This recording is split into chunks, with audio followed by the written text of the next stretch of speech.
Windows を起動しました。システム起動します。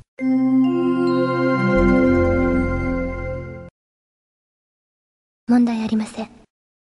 ダメ。エラー発生。警告？なんで？あんたバカ？そんな、ひどい！あれ？エラーだ。終了しました。今のデータ削除して。はい。でも、いいんでしょうか？貴重なデータですが。早く消しなさい。はい。じゃあ、さようなら。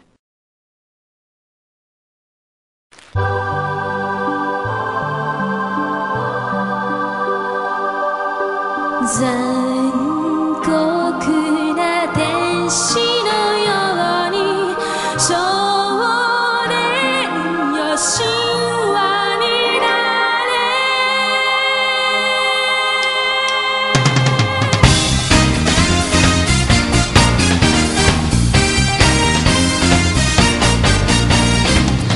青い風が今胸のドアを叩いても私だけをただ見つめて微笑んでいるあなた。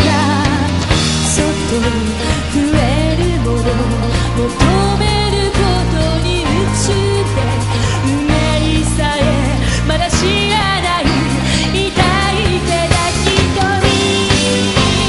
誰もいつか気づくでしょう。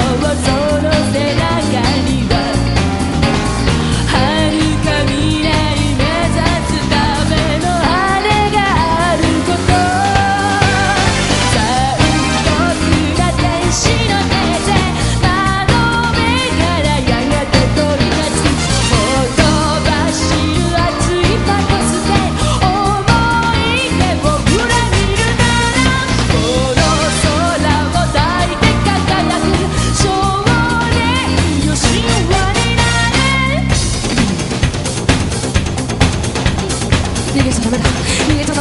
逃げちゃダメだ。